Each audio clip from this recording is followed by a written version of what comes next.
So yeah, it's gonna just boot up a bit. We're already going live. I know it kind of connects to LinkedIn as well, etc. So on and so forth. Here we go. People are coming in, jumping in. So hello everybody. We already have already people coming live here. We typically have folks tuning in from all around the world, from the US, Europe, even Asia Pacific. Typically, the question I would love really to ask guys, whether you're tuning in from YouTube or LinkedIn, is where you're tuning in from. So if you could just put that into chat, would be really cool, so that Olivier can potentially optimize essentially what he says right now, as well on the call. For So sure. if you're tuning in from US, whatever, just put that in, and then we're going to be we'll be fine tuning essentially what we have, guys, for you today. If somebody doesn't know who I am, I'm Frank. I'm from Salesforce. Been running this company for about a couple of years, thousands of customers across multiple products, etc. And I thought to myself, who is it that we should be inviting today to talk about pipeline, and particular problem that a lot of people have in pipeline, specifically around TAM, not having enough of a TAM, right? So happens very frequently to me because I speak to customers, hundreds of customers on a weekly basis, and somebody will tell me like, oh, I only have 1,000 customers, etc. Right? So it's a big problem. Then you kind of have to think about how to solve that problem, etc. And because I don't really operate these accounts, right? We're just a software, really. You need to bring a pro on here, so who talks to customers, executes campaigns, etc. And I met Olivier, which is why I'm bringing him on the call, in Lisbon last year, very close to Web Summit. Olivier is a very nice Correct. guy. So he's going to be sharing a lot of the wisdom. I'm going to give him the floor. But yes, guys, feel free just to say where you're tuning in from. And then if you have any specific questions that you want to ask, specifically around TAM, and what to do, etc., or whatever it is that you're hearing, feel free just to pop in there straight into the chat. And then I'll be picking out, some of the questions. If there's going to be a lot of questions, and I'm not going to be able to go through all of them. But if there won't be too many questions, going to try and get through all of them. But essentially, feel free to just pop them in the chat, and we're going to be covering all of them as we go. So Olivier, the stage is yours. Feel free to introduce yourself, what you do, how do you end up in here, and why you're the pro on all things TAM. Amazing. Thanks for the intro, Frank. Happy and excited to be here, share a few words about how to not spam your small TAM. I'm Olivier. I'm 29. I'm from Belgium originally, live in Lisbon, Portugal. And no, I don't surf, because that's always the follow-up question.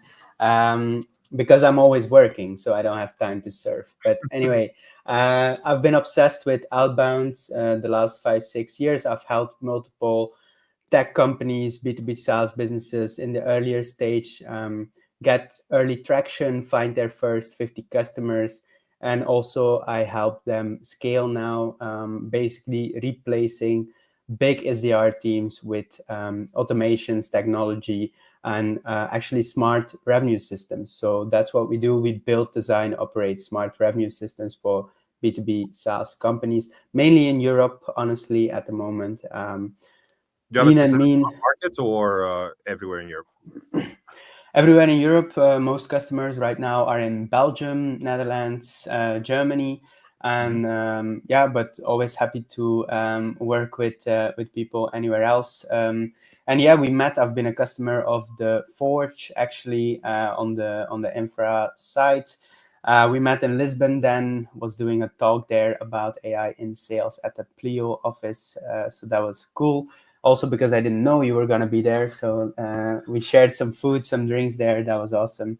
And thanks for having me on. I've been wondering about this question, and I've explained it to a few customers as well, because I realized that we are not, even though the company is called Outbound Catalyst, we're not operating as a traditional outbound agency, in the sense that, we don't have these big markets. Most of our customers, they're going after 1,000 to 2,000 accounts. And so, if you have 5% reply rate, you're not really booking much meetings, right? So we So does gotta. that mean you just maybe just straight off the bat question? Does that mean you're just trying to unlock as many channels as possible? Like, what is the first, the first, let's call it top three things that you typically do when it comes to these sort of setups? Yeah, good question. So it depends a lot on how defined their ICP is already, right? Because the TAM is still rather broad. So let's say they are an HR tech company Yeah. trying to go after mid-market companies. If they are a horizontal SaaS, they haven't really defined specific verticals yet. Then obviously we have more room for experimentation. So the first phase would then be building hypotheses around specific problems that these personas might be facing. And so we try to really focus on the persona, see where do we get traction with the pain-based messaging. And then from that traction, from the sales calls, we have tight feedback loops because we asked our clients also to record these calls. We coach them a little bit as well because some are like still in founder mode. So like, we try to coach them on how to do better discovery and move the needle forward. But like based from there, we can then analyze a more narrow ICP, so to say. So do So you that typically just aggregate the transcripts then across all the calls, or what's your typical, let's call the process to do that across all the customers? yeah, we like they use these AI note takers, right? So yeah, for sure. Also, I review some of them personally. Of course, I can't always do that, but yeah, at scale we do that. Plus, we analyze all the replies and then we go and reverse engineer the data. So Hmm. sometimes another situation is like, so now they've had so they have a horizontal SaaS, they have multiple use cases, right? They landed like 5 to 10 customers over 3 use cases. We're going to start building lookalike lists to identify where's the traction in which use case, right? So that's like phase one. So phase one is like, as I would say, it's more like we're trying to get to a benchmark. We're trying to see how resonating is the value prop, how broad or specific does the value prop need to be, and based from there we can start doing more specific campaigns, so to say. And yes, we're multi-channel, to go back to your original question. So one thing we typically do as well is we'll like, if most of them they have a specific persona in mind, right? For example, HR leaders in the mid-market in Benelux. So, I mean, we pull a list, we start adding them on LinkedIn via the founder, and we just don't send any message. We just want them to be added. Then they should post some content, but also, some social selling, which we can then automate as well. Later on, we can do some smart social selling based on history on their profile. We use a lot of Clay for that or other agents Hmm. to go and figure out and ask some questions that you would, we're trying to be as human as possible on that while we email them, right? And so I think a lot of the issue with the small time is like, you want to phase it out, right? So you kind of want to approach them gradually over a quarter through multiple experiments. And then based off of those experiments, you want to have what I call a recycle flow. Hmm. So let's say, we've targeted Q4, a specific group of people. Yeah, those can be retargeted within Q2, right? Now, obviously you're not going to tell them the same thing because now you've learned as a company, you've gotten more market insights, you probably have slightly different things to say because everything's moving so fast. All of our customers use AI, leverage AI, they talk a lot. So I think your biggest value that you're able to give as a tech company or as a founder in general is industry knowledge, right? Basically telling them, hey, your competitor is doing this, your competitor is facing this problem, this is how we're solving it with them. How are you doing that? Could we share how they are doing this? You're trying to essentially get them on a conversation about a certain problem, right? So we have here an anonymous user. I'm not sure who that is, but I'm not sure why it's not showing the real face. But for you, Olivier, what is a small TAM? What do you say it's a small TAM? Because everybody, it's very subjective, right?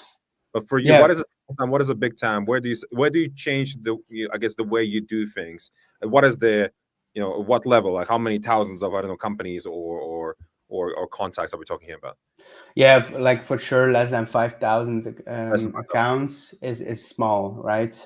Usually, like I said, we're more around 1,000 to 2,000, Yeah. especially when it's then like enterprise. You could touch on 10 people within the same company over multiple roles. So you can get to like 5,000 contacts or so, Yeah. but much more than that we usually don't have.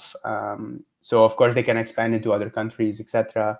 But yeah, if we want to focus on specific regions, then usually we don't have much more than 5K contacts. Yeah. So my question may be, so we're talking about small TAMs, but of course the way that things are done, let's say in the US English speaking market versus a very fragmented market as a Europe, right?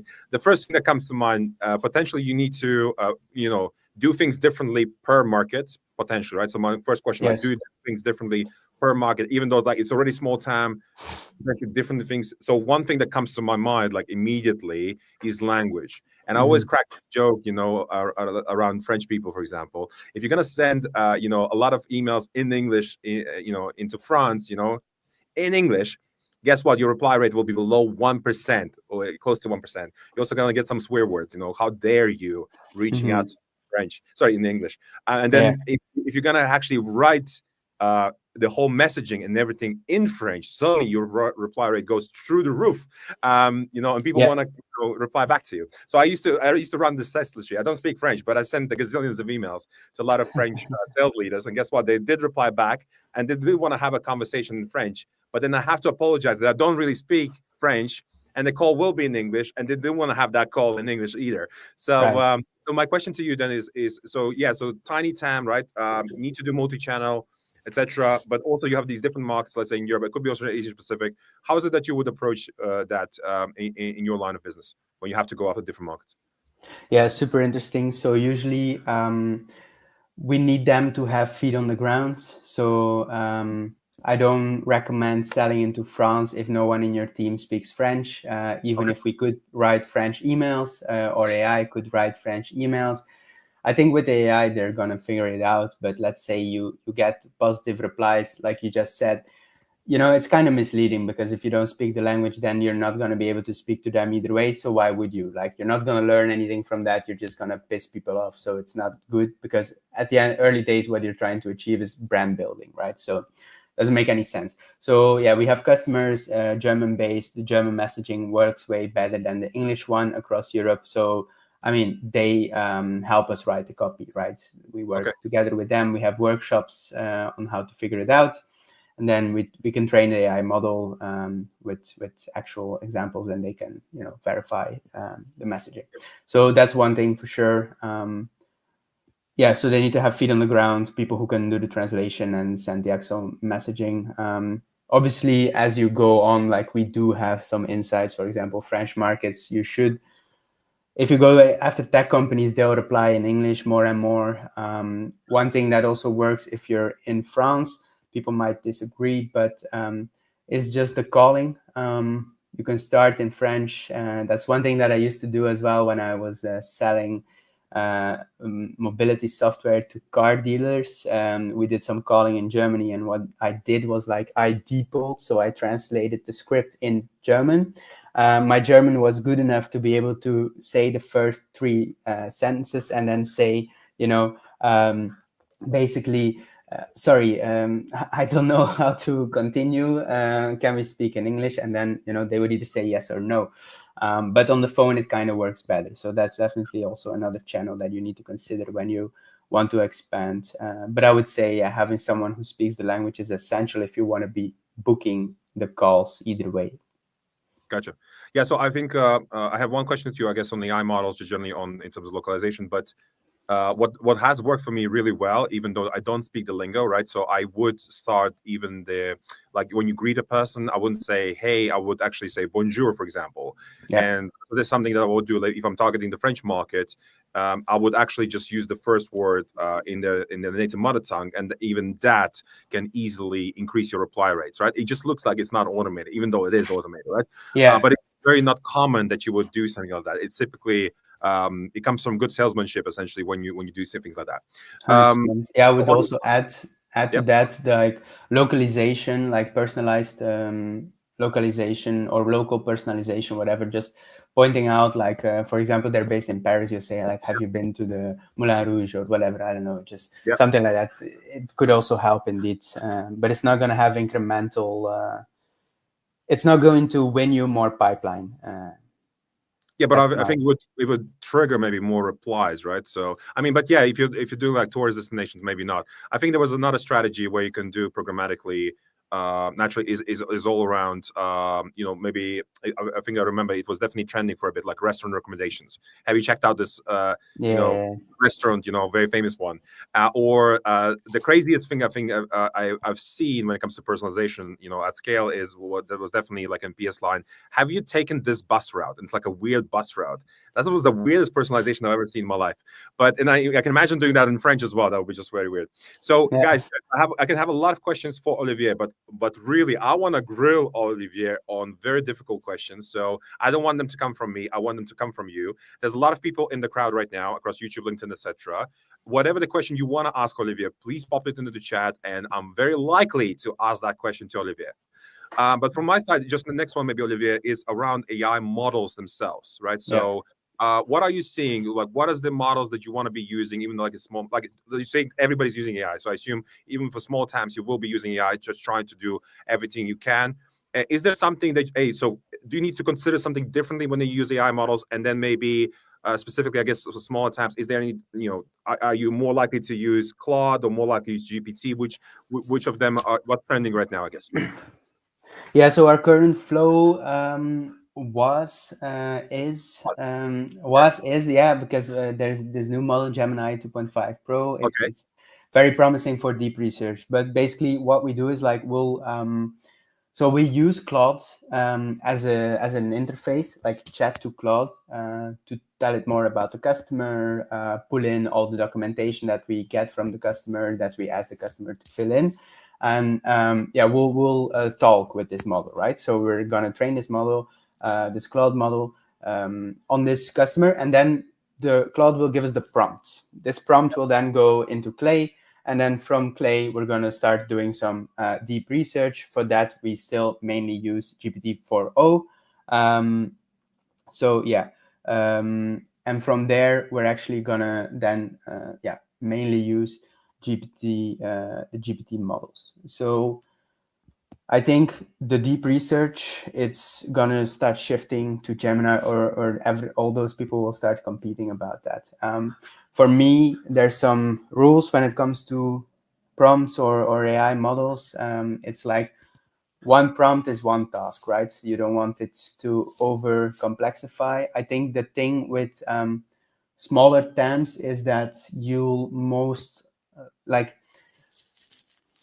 there's still two differentiations, whether you have a very verticalized list, and then I think the research is much more simple, because at the end of the day, if you're going to be targeting, like Don has 467 facilities in the US, most likely they'll have similar challenges, and you'll be able to just have some localization or some personalization to increase some reply rates, and then to follow up by phone, get the conversation going. The playbook I would apply there is like the Dream 100 from Chad Baker, basically reaching out every few weeks with valuable insights, informations, get them together, get them to share learnings, get them to meet other facility owners, things like that, right? Gotcha. So So one thing I haven't, I'm not hearing yet, but I guess you're gonna get onto that is specifically around multi-threading, right? So typically, what happens is it doesn't matter, I think, how big or a small account. I think in a smaller times, right? Because um, the number of accounts is so small. I would assume it adds more pressure to reach out more individuals at yeah, that company, right? Is that yeah. correct to assume? And if yes, how many individuals you're reaching out to? And then from that also, like, do you reach out potentially people sequentially or in parallel? Like, how do you think about sort of approaching that? Yeah, very interesting and nice question, Frank. So, yes, definitely, the more people we can reach out to that are relevant, the better. We try Hmm. to, of course, have different messaging. So it also depends on is that a relevant persona, right? If you're selling something for the CFO, for the CEO, we're not going to be reaching out to the floor manager because they're not going to give a shit, right? So obviously, it still needs to be relevant. But yes, we do that. When the company is small, we do it at the same time, because what you want is you want to create that network effect.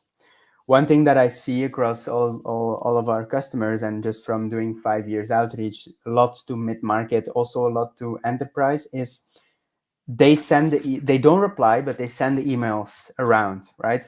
So in that case, you don't want to be sending to more than 5 to 10 people, but and especially not the same email, because they're gonna start forwarding it, and as soon as they see it's the same email, one of them is gonna reply and say, "Stop harassing all of us," right? So that's not what you want to achieve. What you want to achieve is you want to send them at the same time with relevant messaging. You do like 2 to 5 people at the same time. Then the next week you could try 5 more people, right? So for the enterprise, I would dare to go up to, like, for example, if you're selling into quality control people, there's like 50 quality control people. Based off of their titles, you won't even know who's in charge, right? So you have like now 50 people you can reach out to over a month or two period of time, and you just apply the same methodology to them. Be relevant, try to engage with them, have a conversation, see if they make it go round. So yeah. Okay, let's take a question from the audience. Let's go to Artem. He's asking, what tool do you use to find lookalike? TA, do you know what TA stands for? TAM, I guess he wants to say TAM. TAM, yes, yeah. For Yeah. look at, I guess, yeah, probably TAM. You finding more lookalikes, I guess, out of the TAM. And what would you recommend? Yeah, we use Panda Match. Random. Yeah, tested against Ocean, and Panda Match slightly better. Mhm. There, I said it. So, what's the typical process? You just plug in domains and then you find some lookalikes. So, like, is that your typical process, or? Yeah, no, we usually apply that to again, when it depends on how well is their or how defined is their ICP, so to Okay. say. If it's very well defined, then we're not gonna need lookalikes because we'll have found them already. If we're still like experimenting, then we'll apply the lookalikes based off of the positive replies and try to find more and like make it use case based. Um, yeah. So this is specifically for accounts, but is there something like, I guess, around lookalikes for titles, like, or who's Oh no, no? Okay, cool. not that I know of, at least. Not yet. Maybe someone's gonna build it, for you. So Hey, yeah, just made me think. right. So here we got a question by Flores. Yeah. How do you reach out to, like, how do you think about reaching out to small TAM multiple times? So I have a thinking about it. How do you think about this, Yeah. Olivier? Yeah, so we usually do 3 emails spread out over, I would say, somewhere between 10 and 20 days, Hmm. working days. I always like to keep 3 to 5 days between the first email. I'll reply it in the same thread, and then I'll send the third email in another thread somewhere between 7 and 14 days later. Okay, and I assume you're adding LinkedIn into the equation as well there. So our flow on LinkedIn, it's a little bit different because how I think about it is like you either find valid emails or you don't. So Okay. if you don't find valid email, then you're gonna want to hit them on LinkedIn. Also, we do like phone follow up. I mean, both is just slowing things down because you have limits on LinkedIn, right? And I don't want to be tied to limits on email. So So, maybe I want to challenge you here. So especially on the smaller time. So like, wouldn't you use, let's say, multiple LinkedIn profiles of of the customer that you're working with to increase the capacity? yeah, but if they don't have a sales team, it's kind of hard to do that. So then you need to have fake profiles or start inventing things, and I really don't believe in that in general. So Yeah, I'm not a big believer in fake profiles as well. So, by the way, a recommendation, guys, do not use fake profiles. Generally, like from a brand protection standpoint, it can yes, definitely go really bad. I've seen some examples out there. I do have a little growth hack. If somebody wants to ask me later, don't want to focus on that. But I'm onboarding right now a lot of students myself to kind of increase my own capacity levels. yes, Literally went to a careers fair yesterday to do that. So if somebody wants to figure out that growth hack, let me know. I don't want to focus that too much. Let's go that's over to cool. the next question from. What was your answer on Oh, the on the my multiple answer times? was, So the way that I always say, so one of the biggest problems that exists in sales is the timing, as in, Yeah. you don't know when's the best time to reach out. When are they potentially in market for what is it that you're selling? Like, when is this priority? And typically priorities change on a quarterly basis. Like, there's a thing called OKRs, and OKRs are quarterly. So let's say on Yeah. a quarterly basis, even in enterprise companies, priorities can change. So as a result, what I would typically say is, like, you have a small TAM. Yes, you reached out through email or LinkedIn, but then you want to re-engage after a quarter. So I look at that as a sort of form of essentially advertising. Think of it this way: you have a few touch points, right? And they didn't respond. So unless they um, told you to f off or they opted out, you still reach out. It's called a re-engagement essentially with your prospect. So that has to be always on. So you never drop the ball. You'll always be reaching out. So at least essentially, over the course of a year with your small time, you're reaching out 3 to 4 times to that person in that company if they're still working there, right? So there's a huge turnover. Yeah. Right. So you want to make sure you're cleaning your list. There's also another thing that I want to say here. But yeah, Yeah. 1 quarter, 2 or 3 individuals in a small TAM. That's my recommendation. So let's say you have 1,000 accounts in your TAM times 3 contacts per account. That means 3,000 contacts per quarter that you need to touch across email, 2 or 3, emails there. And then same thing on LinkedIn. So that's how you think. And then naturally also cold calling, if that is a thing in your industry. Like, I definitely also have reps right now, even though I run AI agents, etc. I also have folks cold calling, and specifically, if I have too many contacts, like in my case, I have a big TAM, so I'm in a different space. I do parallel dialing, for example, as well. Yeah. Yeah, So also let's on the calling. Yeah, sorry. On the calling, you definitely want to do that, because the way I see it, like, whenever you're reaching out, no matter the timing, whatever, there's only two scenarios that can happen, right? They either reply or they don't, right? So if they reply, you need to follow up. Again, small TAM, so you want to make sure that follow up is on point, right? You want to, like, call them almost immediately as soon as they reply. You want to have them on the phone. Now you're gonna have a conversation. It's so not wait, because they, here. So you're saying that if they reply back, let's say on email or LinkedIn, you want to immediately call them? yeah, as soon as possible. So maybe let's dive deep in this. I don't think everybody understands why you want to do it. Why do you want to call immediately a prospect once you get a response? Why wouldn't you just reply back to the prospect?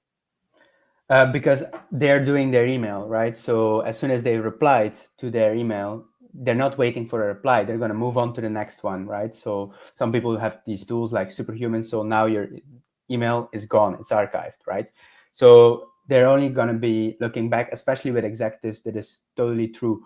So even no matter how fast you reply, the chance that you can have a conversation thread is smaller than when you call them. They are behind their computer. Now you're going to call them, and look, it's going to be a good time because they're basically doing nothing. They just reply to your email, right? So they're not busy, they're not in a meeting, whatever. Anything that they say that goes in that direction is an excuse, right? But anyway, so you want to call them, and then you want to make sure that there's only 3 outcomes. And those 3 outcomes need to be good. So the first one is you book a meeting, right? No matter the reply, because we call them also, like, we call everyone that replies unless they say unsubscribe. We don't call the unsubscribes, but all the rest we call them. 2, you didn't book a meeting, but they are interested, so it's not relevant, it's not timely, it's not whatever. So you ask them, can I put you on a list and keep you posted, right? So now they're in that recycling list. Great. So they've now given you permission to reach out, right? Especially in Europe, GDPR, that's what you want to do.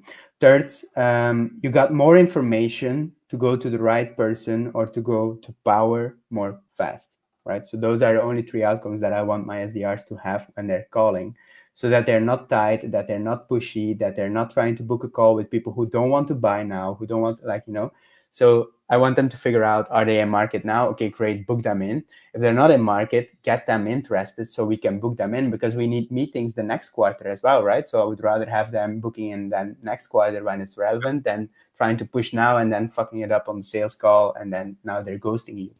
And the third one is, okay, now we have more information about this account, which means we can make our prospecting more relevant. We can reach out to more people. We've just identified that it's actually not this person who is responsible, but it's that person. Now we can reach out to that person saying, hey, Frank told me I should reach out to you. And now you book a meeting with that person. So yeah, that's what you want to do. And yes, definitely call the negative replies, 100%. This is you'll book 20 to 30% more meetings. I've been doing this for 5, 6 years, and this Yeah. is the biggest growth hack I can give you, basically, So literally.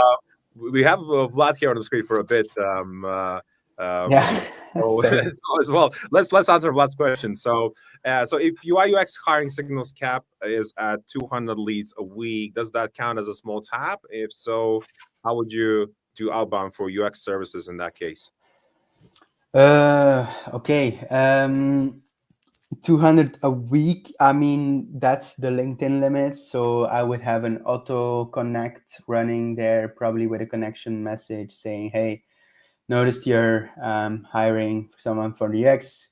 I can share some case studies or some examples. I would probably also reach out to them, saying, like, doing some deep research on relevant case studies, maybe offering a free audit, free whatever you could offer. So Mm, yes. Would it be a small TAM? Well, let's do some math. That's 800 a week times 4 is 3,200 a month, people. mm. Or yeah, so I guess probably if I you're in like how US, yes. I like how you're thinking. So you guys, you should always do what's called backwards analysis. So let's say you want to book 10 meetings a day, 10 meetings a month, 20 meetings a month, whatever. Do backwards analysis as to how many, realistically accounts or prospects you actually need to reach out, at which frequency, etc., how many touch points in order to get to the, to the numbers. I can tell you that I think over 90% of people that I speak to, they have a very hard time to do the backwards analysis, and they don't realize how many prospects they actually need to reach out to generate the X number of meetings that are really looking for. Let's get over to Michael Edwards. Do you have any experience generating finance opportunities, in particular in business lending? Um, Trying to get accounts and CFOs to engage in a direct conversation is difficult. Do you have any experience with that? Not no, not particularly. So I mean, Um, there's definitely a concept. It's called business lending concept. So I have several customers that using our software for this. Yeah, so they're essentially trying to reach out to business owners or finance departments, essentially companies that are either looking to grow, right? So they're looking for let's call it opportunity to get some cash, but not get investment. That's very different, right? It's yeah, not a yeah, right, but they're but looking. They need a loan. They need to loan to grow, or they are in distress, whatever. totally That's get it. Yeah, there in that case, like I get it. It's like the same as trying to reach out to technical people or whatever. So what I would do in that case again, it's like the auto connect on LinkedIn. Make sure you have some valuable content for them.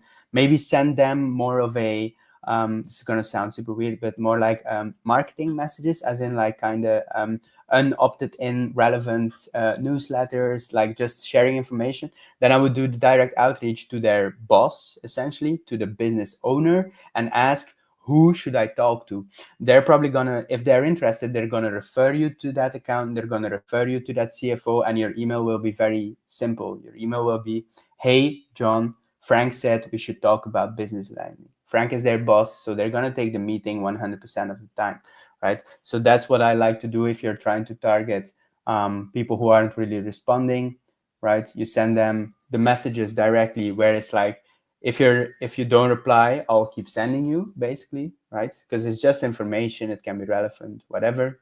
You want them to reply when you want them to stop, right? Or when they want you to stop. And then the direct outreach goes to the decision maker, which is their boss, because they're in control and they're trying to remove the risk. Hmm. Guys, quick reminder, if you want to ask a question to Olivier, if you want to grill him a bit, feel free to do that. Feel free to ask the question. Olivier's here for you. He's a pro. He's been doing this for years. He's happy to share.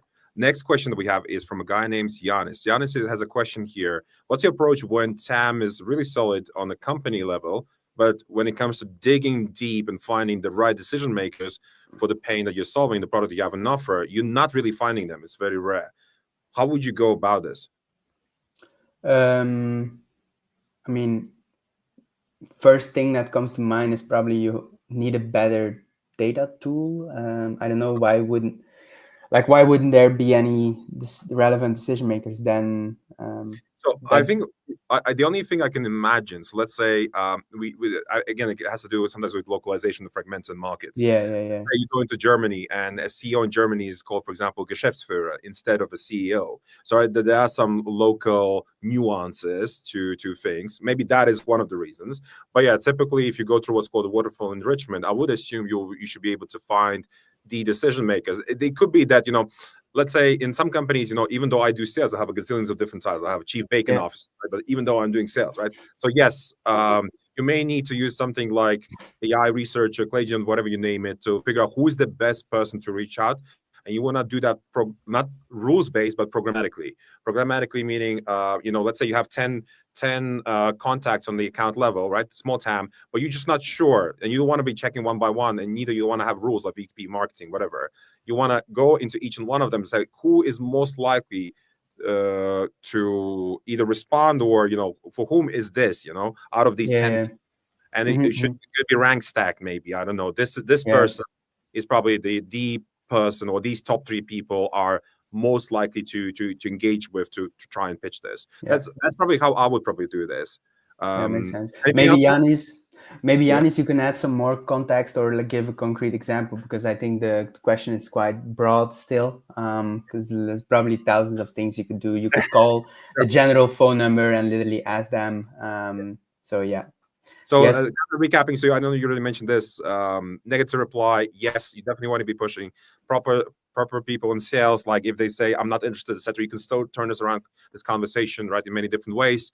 If the person has not unsubscribed, you can still go ahead and try and do your best. You can definitely turn conversations around. yeah. So Interesting observation from the last quarter when we did this is that I would say 7 out of 10 times people didn't actually read the email, so they just kindly replied, "Hey, or did not we're." understand, I would say. Right? Like sometimes you No, it's just because they know it's automated, or uh, they just get so many unsolicited emails where they're just like no, they're nice people, so that's nice. So the way I see it is like, for me, this is a trigger. I see this as an actual trigger, because this is an trigger. It triggers no. me as a salesperson to have a conversation with them, right? So I mean, if they're willing to talk, right? Talk even negative, the response negative. yeah, That yeah, you should exactly. think like that's how you should psychologically think about this. And yeah, so maybe they say no, thank you on the email, and then you immediately call them. Hey, John, I saw that you said no, thank you. I was just wondering whether you definitely, yeah, you can definitely turn this around. Is what so maybe you don't have to do the same email channel. This is again where you switch over to calling the prospect, even though they respond negatively to you. Hundred All right. percent. Let's move on to Don. How do you get the trigger to call the person who replies by email or LinkedIn? Any particular tools? What does it mean, like the to get the replies, or I mean, what do you mean? The way that I read it, I mean, so essentially, if you're using any form of tooling to aggregate the replies of LinkedIn, and it could be automation software, there's gazillions of them out there. Oh, I mean, yeah, we have a Slack channel where they get gathered into as well. You can build a clay table with a webhook that pushes it Okay. through. But basically, how we have set up is, yeah, it's based on Slack. Then you go to the sending tool. In the sending tool, you put the right category. The category makes a call task in HubSpot, and then bam, we go to the HubSpot. We do the calling. So the call is registered. You can fill in the kind of form that needs to be filled in for the customers with the information, the handover, etc. Yeah, that's how I would do it. Like if you're using Slack, Don, then yeah, I would push it into Slack, and whatever the response is, I would probably build a button on that reply, and the button will say "call now." Like literally, I would Yeah, just call, and the rep would call. As an example, right? And you can cool. create different Slack channels for different reps, maybe, or one channel altogether. It really depends. No. But that's how I would approach this, right? To make sure that we're what I typically say, milking the cow. Yep. So next one, also from Dom. Just don't call it a scrap yet. It's more of a comment. Yes. Next one from Vlad. So if you're aiming for 5 to 10 meetings a week, how many leads would I need? Also, Well, any I mean, you said before, Vlad, that you have 200 leads. So then you can do the maths on the conversion that you would have. And the alternative to Loom that still feels personal but scales would be come again from there's a few of them. Bethany. Like there's a few of them. Like SensePark, Weasley. Spark, that's the one. Yeah. There's so many of them. One of them, which becomes more of a deep fake for me that I've seen essentially, it looks pretty cool actually, is called Nesty, Nesty.io. Looks really cool. Don't have an API, unfortunately. But that's just kind of more like where you can literally change all the variables, and then I can make you, Olivia, say whatever I want you to say. Literally, I just need to scan your, your voice, your face. So that's pretty cool. I was just gonna say, guys, we're gonna see more, I think, deep fakes, video deep fakes, just going around in the world. So just be careful what you're seeing. Potentially, this video is also not real. So it could be Agent Frank and Agent Olivia, talking to each other. So just Who be careful. knows? You're gonna see this year when it comes to videos. All right, so let's go with the next question from Niraj. How do you set realistic outcomes and in terms of natural generative revenue with smaller TAMs? What signals have been working for you well when it comes to B2B SaaS? Okay, so two questions in one. How do you set realistic outcomes and revenue gains with smaller TAM? Depends on your deal size. At the end of the day, you need to think long term here. If you're really convinced that this is your ICP, then it's like, okay, let's say I can close 30% over 3 years, then multiply it with your ARR. That's your revenue goal, right? Then you can split that up in quarters, and then you should have probably 2 to 4 quarters to get benchmarks, and then you can fine tune from there. Then it's kind of funny because now the rat race is how can I beat the previous quarter, and then you're gonna want to do that consecutively each quarter, right? So there it's like get to benchmark as soon as possible. I never trust.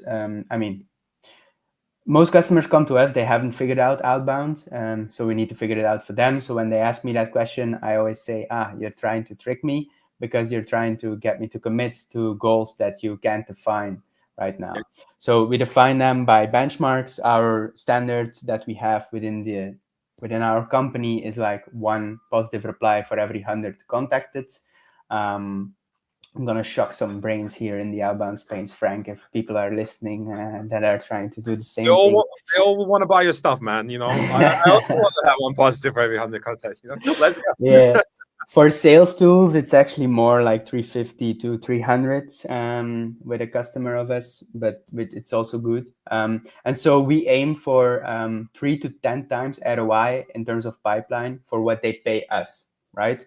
Yeah, so that's what we strive. When we look at this as there's some stats, let's say, particularly B2B SaaS, sales generally or generation of revenue costs about 20%. So let's say, when a sales rep comes up to me and says, Frank, I want to work for you.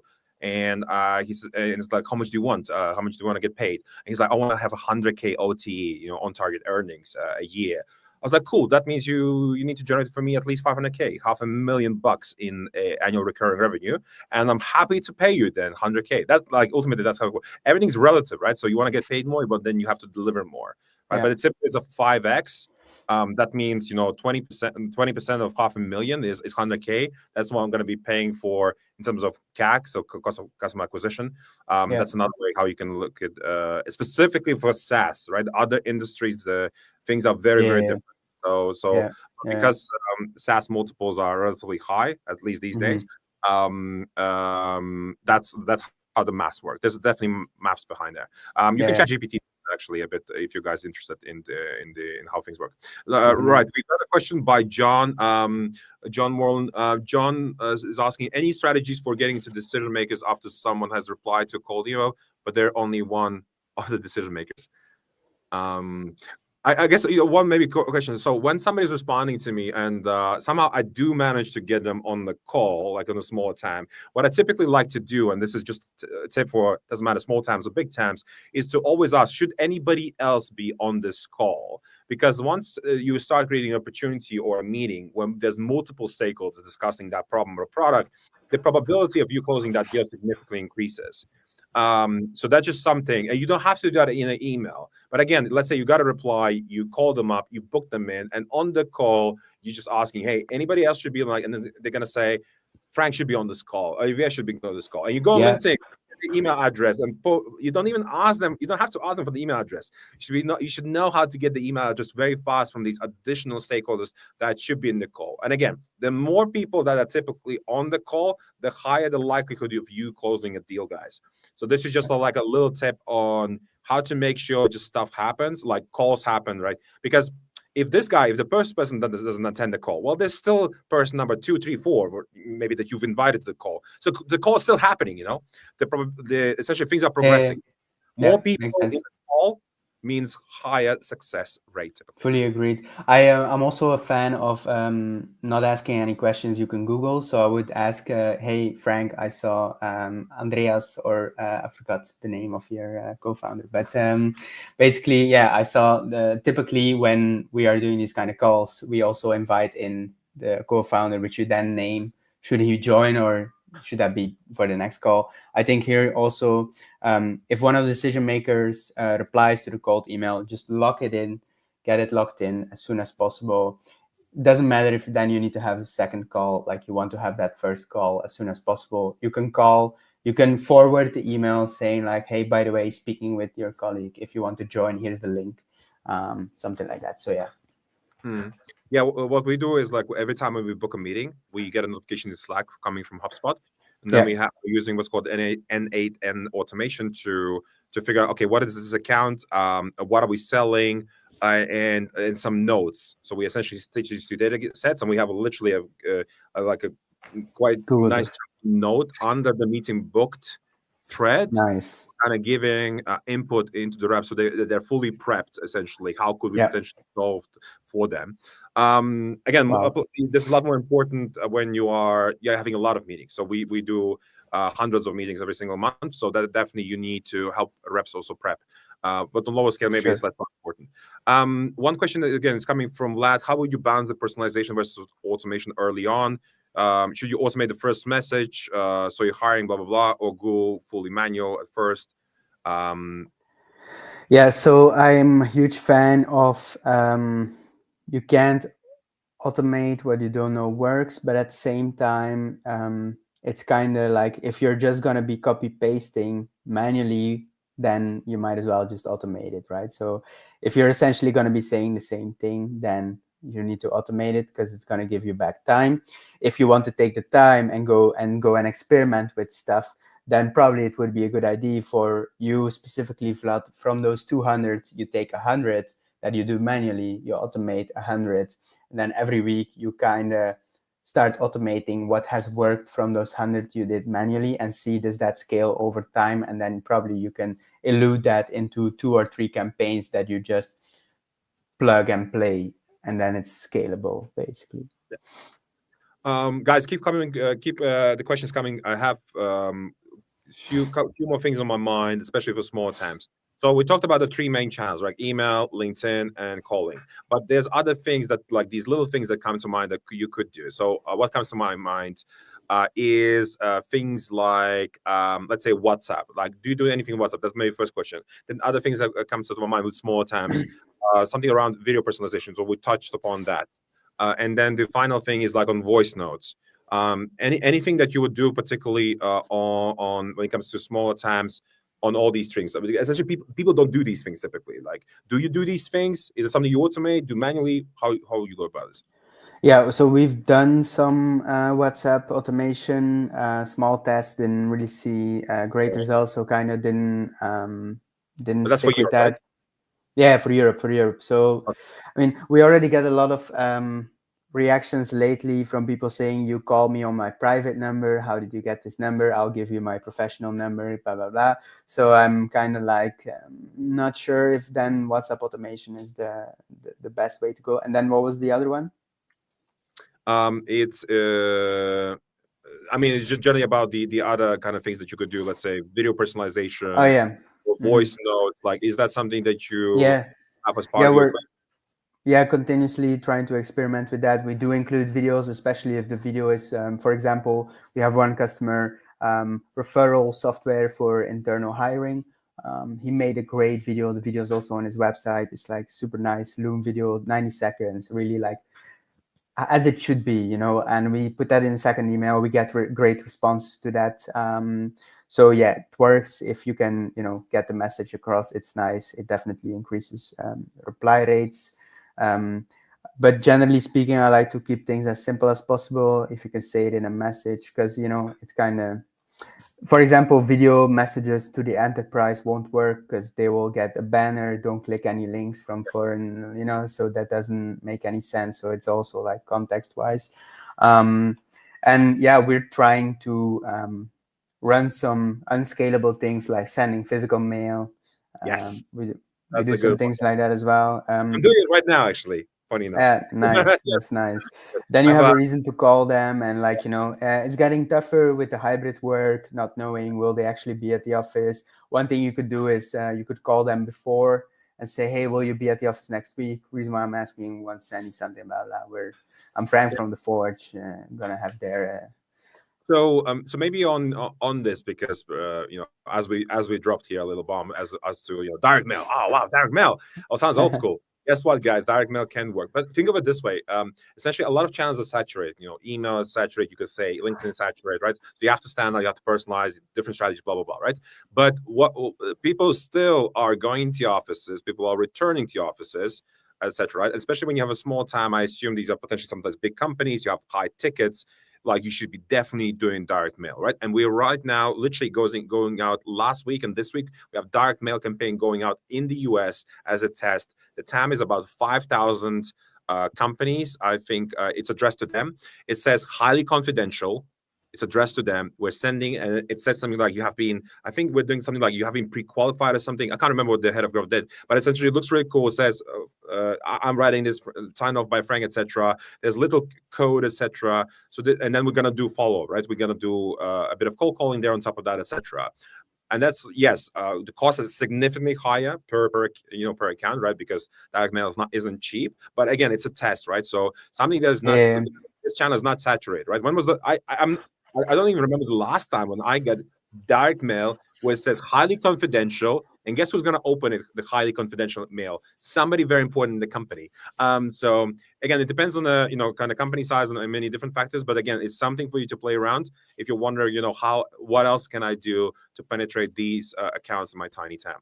Yeah, if you could send something physical with it, like for example, I once got this pen when I started my first company back in Belgium 5 years ago. Just Mhm. registered myself as a business, right, as a rookie just coming out of school. I got this pen with my name on it from this company who just picks that up whenever a new company is registered. They send this personalized pen, and that's their business, personalizing office things, right? Yeah. I never called them. I never did business with them because I was a single person. So probably I'm not, but I'm gonna for always remember that, right? And I have something like I used that pen for years. So Mhm. adding a little merch on that definitely helps as well. And you might not see direct result from that, right? So that compounds over time as well. The craziest thing I've seen in the US is you send literally a phone you Wow. to them, and you can only unlock the phone if you call back. That's the craziest, guys. Very expensive as a test, but you unlock and the customer is happy, right? So yeah, Nice. something that can be done. If you have any more questions on running crazy tests, I bet Olivia has some ideas for you. We have a couple final questions before we wrap up, but from Marek. The first one on good and cold outreach, how do you stand out among competitors? I assume there's a lot of competitors. There have been many replies. We're already using another partner. What's your kind of typical go-to? They're already using something, and you need to displace them. I love to ask the question like, totally makes sense. You're not going to change. Probably you're going to evaluate this again in a couple of years. Now, I'm sure everything's super nice, but let's imagine that the grass is greener on the other side. What would be one thing that could change your mind, or what is one thing that you feel could be improved? What is one thing that could be better? You ask these kind of questions. Also, if you know your competitors well, then you can ask more direct questions, right? For example, we have a customer, they sell ERP software construction in the construction business, loads of competition there. None of the competitors are niched down on the construction industry. Only they are. So the questions are, per kind of competitor, we have a battle cards, and we can actually point out and say like, oh, so you're using Excel. How are you going about automating that? Like, how do you keep track of that? Like, things like that. So yeah, Very definitely. good thing that you said battle cards. Please, Marek, do Google what is a battle card when you go up against competitors. It's something that you can use. Again, you can attach this maybe sometimes to an email. It's something that you can present. I totally get it, whatever. We don't use battle cards personally. We do actually just build landing pages. Somebody says, Frank, we're already using this competitors. Like, totally get it. Here's how we compare. And what I do? I'm very aggressive. I have only this one competitor I don't like. I even give you a discount code from the get go. That's how much I hate them. So you can definitely go aggressive. It depends what your strategy is, but a landing page for the competitor, you versus them, and just build up, gazillions of different reasons. Of course, you bias, but at least try use kind of reviews from the website like G2, Capterra, whatever, Trustpilot, and all that. Essentially, what do the users say? What does Reddit say about this particular competitor, right? And just put that into an article. Works really well, by the way. Yeah. There's few questions. I know people suddenly start wanting to ask you questions, but there's another one from Vlad. What do you think, guys, about pairing LinkedIn DMs with lead magnet posts to drive book calls? I mean, why not? Like, you should be definitely testing that, Vlad. We, for example, do definitely lead magnets. We're running it on a tool called Subpage. You can just Google it. It's a Romanian piece of tech. I think, Vlad, you're also from Romania, by the way. So yeah, definitely, you can run a gazillion lead magnets, but they have to be good. Like, you look at it, you're like, damn, that's a lot of value, right? Yeah, I've also run campaigns on other people's lead magnets. So you just Yes, the thing there is speed is of the essence. Like, people forget that they commented on a LinkedIn post the day after, or like even half a day after. So you got to be fast. And then the best ones are where you see thousands of comments. They're not going to be able to send that out because all of them, they send it through LinkedIn. What I do is I scrape them, I enrich the emails, and I reach out via email, and I probably steal like half of their people who yes. will never even get their lead magnet, right? So yeah. Final question for you, then, Olivier, coming from Matt Humphreys. I'm looking to reach out to high net worth individuals. A tricky question. In the US, could be anywhere, right? So Yeah, I assume get a lot of cold emails. Yes, they do, because they have a lot of money, of course. And any tips on strategies for these particular individuals? What would you do? People that everybody's targeting them, even paparazzis, right? So, what would you do in that case? that's a Like, very I'm personally thinking, I'm just gonna go and knock on their door. Yeah, I mean, I was thinking like do something that none of them do. Yes. Like, probably they're gonna get a lot of requests for funding. They're gonna get a lot of requests to like get their time. You can't ask these people for time. So like there's this famous interview from Richard Branson, also like this guy who worked with him, who attended some of his or was it my English is lacking here, but he does non-profit events, and this guy showed up and he solved some kind of problem, and then he ended up being his chief of staff for like 15 years, right? So it's like, it's the same as with any email. Like, make it about them, identify how you could help them, don't just pitch slap them, and you probably don't even want to ask them anything. Like, you just want to send them a message saying like, hey, I did this research about you, thought this could be helpful. Bam, that's it. Matt, one thing I just want to add here. So, people that raise money, startups like us or gazillions of other ones, we also struggling to get, in touch with the VC. So they also, a lot of them are important people. And what you do in that world is you do what's called warm intros, right? So they're very Yep, important. They're not going to talk to you because you're a nobody. But 100%. they know a somebody, and you also know that somebody. So just try and figure out, one, two, three individuals that know that person, and you're targeting those three individuals to introduce you to that. And you just do that systematically / programmatically. There are some tools in the market. I think one of them is called the Swarm or something. Anyway, you Yeah, can look into that, but just kind of to feed you some ideas. we we built that custom ourselves. It's brilliant, So brilliant way. No. yeah, I mean, I'm gonna ask you, Oliver, could you please do an intro with me with this guy? Like, I'm gonna explain the reasons, I'm gonna feed you, etc. Anyway, there's a whole strategy that I bet Olivier could kind of go on. I have also one strategy, kind of going to my network, asking them whether they know somebody that could, use my software, whatever. That's also a strategy, right? Use your Mhm. network, right, to get Yeah, access. But yeah, 100%. Olivier is a busy man. He has to go, unfortunately. I really appreciate Olivier jumping on the call here with us for an hour. A lot of questions, guys. I bet you have more questions. I've seen more questions coming. So if you got a ton more questions for Olivier, where can people find you? On LinkedIn, basically, Olivier Teethats. You'll find my phone number there, my email. It shouldn't be too hard to find me. I run a podcast as well called B2B Revenue Systems Decoded. That's on both Spotify, YouTube, Olivier Teethats on YouTube. Yeah, just trying to produce stuff, but follow me on LinkedIn. That would be appreciated. Cool. Thanks, Olivia. Thanks, guys. And if you got any feedback, any questions, or what you want to see next, just let us know, and we'll put on the best people in outbound sales, like Olivia. And till next time, cheerio. Appreciate it. Frank, thanks. Take care.